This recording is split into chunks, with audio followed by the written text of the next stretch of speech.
Hi friends, welcome back to my mini vlogs. ಇವತ್ತಿನ vlog ಒಳಗೆ ನಾವು ಹೊಂಟೇವಿ ಒನ್ ಡೇ ಟ್ರಿಪ್. ಆ ಒನ್ ಡೇ ಟ್ರಿಪ್ ಎಲ್ಲಿ ಕರ್ಕೊಂಡು ಹೊಂಟಾರಂದ್ರೆ ನಮ್ಮ ಹಾಸ್ಟೆಲ್ ಇಂದ ಅರೇಂಜ್ ಮಾಡಿ ನಮಗೆ ಉಳ್ವಿ ತೋರ್ಸಕ್ಕೆ ಕರ್ಕೊಂಡು ಹೊಂಟಾರ್ರಿ. ಇವಾಗ ನಾವು ಬಸ್ ಪೂಜೆ ಮಾಡ್ಕೊಂಡ್ವಿ. ಬಸ್ ಪೂಜೆ ಮಾಡಿಕೊಂಡು ಬಸ್ ಮುಂದೊಂದು ಮ್ಯಾಂಡೇಟ್ರಿ ಸೆಲ್ಫಿ ಸೆಷನ್, ಎಲ್ಲ ಗ್ರೂಪ್ ನಿಂತ್ಕೊಂಡು ಟೀಚರ್ಸ್ ಹಾಗೂ ಮತ್ತು ಸ್ಟಾಫು ನಾವು ಎಲ್ಲರೂ ನಿಂತ್ಕೊಂಡು ಗ್ರೂಪ್ ಫೋಟೋ ತಕ್ಕೊಂಡ್ವಿ. ಎಲ್ಲ ಮುಗಿದ ನಂತರ ಬಸ್ ಹತ್ಕೊಂಡು ನಾವು ಹೊಂಟ್ವಿ ನೋಡ್ರಿ ಇನ್ನು ಉಳ್ವಿ ನೋಡಕ್ಕೆ. ಆ ಕಡೆ ಈ ಕಡೆ ಜಂಗಲ್ ನೋಡ್ಕೊಂಡು ಇನ್ನು ಮಸ್ತ್ ಪಕ್ಕಿ ಡ್ಯಾನ್ಸ್ ಶುರು ಮಾಡ್ತೀವಿ.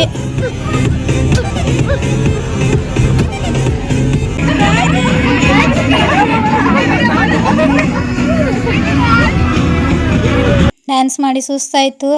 ಹಂಗೆ ಕಿಟಕಿ ಒಳಗೆ ನೋಡತ್ರ ಮಸ್ತ್ ವ್ಯೂ ಕಾಣಿಸಕತ್ತಿತ್ತು. ಮಳೆ ಅಂತೂ ಜೋರು ಬರತ್ತಿತ್ತು. ಕಿಟಕಿ ತೆಗಿಬೇಕಂದ್ರೆ ಮಳೆ ನೀರೆಲ್ಲ ಒಳಗೆ ಬರತ್ತಿದ್ವು. ಅದಕ್ಕೆ ಕಿಟಕಿ ಮತ್ತೆ ಹಾಕ್ಬಿಟ್ವಿ.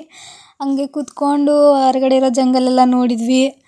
ಮತ್ತು ಇವಾಗ ಟ್ರಿಪ್ ಹೋಗೋ ಜೋಶಲ್ಲಿ 5:30ಗೆ ಎದ್ದು ಬಿಟ್ಟಿದ್ವಿ. ಮತ್ತು ಇವಾಗ ಫುಲ್ ಹಸಿವು ಆಗಿಬಿಟ್ಟಿತ್ತು. ತಿಂಡಿ ಮಾಡೋ ಟೈಮ್ ಅಂತೂ ಆಗಿಬಿಟ್ಟಿತ್ತು. ಹಂಗೆ ಒಂದು ಕೆಫೆಯಲ್ಲಿ ಇಳ್ಕೊಂಡ್ವಿ, ಮಹಾರಾಜ ಕೆಫೆ. ಆ ಕೆಫೆಗೆ ಹೋಗ್ಬಿಟ್ಟು, ಕೆಫೆನೂ ಚೆನ್ನಾಗಿತ್ತು ಬಿಡಿ, ಆ ಜಂಗಲ್ ಮಧ್ಯದಲ್ಲಿ. ಅಲ್ಲಿ ಹೋಗಿ ತಿಂಡಿ ಮಾಡಿಕೊಂಡು ಮತ್ತು ನಾವು ನಮ್ಮ ಬಸ್ ಹತ್ತಿದ್ವಿ ನೋಡ್ರಿ. ಮತ್ತು ನಮ್ಮ ಬಸ್ ಹತ್ಕೊಂಡು ಇನ್ನು ನೆಕ್ಸ್ಟ್ ಸ್ಟಾಪ್ ನಮ್ದು ಬರೋದು ಉಳ್ವಿ.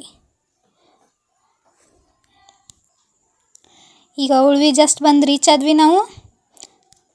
ಉಳ್ವಿ ಲೊಕೇಶನ್ ಎಕ್ಸಾಕ್ಟ್ಲಿ ಬಂದುಬಿಟ್ಟು ಎಲ್ಲಿ ಬರುತ್ತೆ ಅಂದರೆ ಉತ್ತರ ಕನ್ನಡ ಜಿಲ್ಲೆಯ ಜೊಯ್ಡಾ ತಾಲೂಕಿನಲ್ಲಿರೋ ಪಶ್ಚಿಮ ಘಟ್ಟದ ದಟ್ಟವಾದ ಕಾಡಿನಲ್ಲಿ ಇದೊಂದು ಸ್ಥಳ ಬರುತ್ತೆ. ಈ ಸ್ಥಳ ಪ್ರವಾಸಿ ಸ್ಥಾನ ಕೂಡ ಆಗಿದೆ. ತುಂಬ ಜನ ಈ ಗುಡಿಗೆ ಬಂದು ವಿಸಿಟ್ ಮಾಡಿ ಹೋಗ್ತಿರ್ತಾರೆ.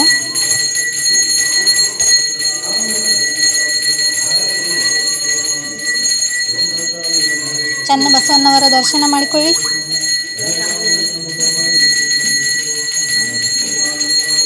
ದೇವಸ್ಥಾನದ ಒಳಗಡೆ ಹೀಗಿತ್ತು. ಈ ದೇವಸ್ಥಾನ ಯಾಕೆಷ್ಟು ಪ್ರಸಿದ್ಧ ಅಂದರೆ ಚನ್ನ ಬಸವಣ್ಣನವರು 12ನೇ ಶತಮಾನದಲ್ಲಿ ಕಲ್ಯಾಣದಿಂದ ಹೊರಟು ಉಳ್ವಿಗೆ ಬಂದು ನೆಲೆಸ್ತಾರೆ.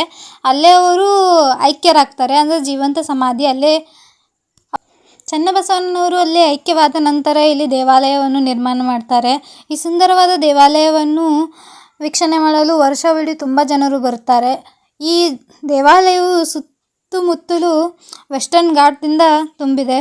ಮತ್ತು ಇದು ಜಾತ್ರಾ ರಥ. ವರ್ಷಕ್ಕೆ ಒಮ್ಮೆ ಮಹಾಶಿವರಾತ್ರಿಯಂದು ಇಲ್ಲಿ ಜಾತ್ರೆ ನಡೆಯುತ್ತೆ. ಅವಾಗ ಈ ರಥವನ್ನು ಹೊರಗೆ ತೆಗಿತಾರೆ. ಹಾಗೆ ನಾವು ಗುಡಿ ಹತ್ರ ಎಲ್ಲ ನೋಡಿಕೊಂಡು ಪ್ರಸಾದವನ್ನು ಸ್ವೀಕರಿಸಿ ಹೊರಗಡೆ ನೋಡ್ತಾ ಬಂದ್ವಿ. ಉಳಿಗೆ ಬಂದವರು ಬಳೆ ತರೋದು ಮರೆಯಂಗಿಲ್ಲ. ಇಲ್ಲಿ ಬಳೆ ಮಸ್ತ್ ಇರ್ತಾವೆ.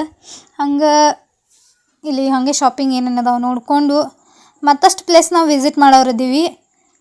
ಆ ಪ್ಲೇಸ್ ಯಾವ್ಯಾವ ಏನೇನಂತ ಪಾರ್ಟ್ 2ದಾಗ ಹೇಳ್ತೇನೆ. ಪಾರ್ಟ್ 1ಗೆ ಉಳ್ವಿ ಬಸವಣ್ಣ ಟೆಂಪಲ್ ಅಷ್ಟೇ. ಬಾಯ್ ಬಾಯ್.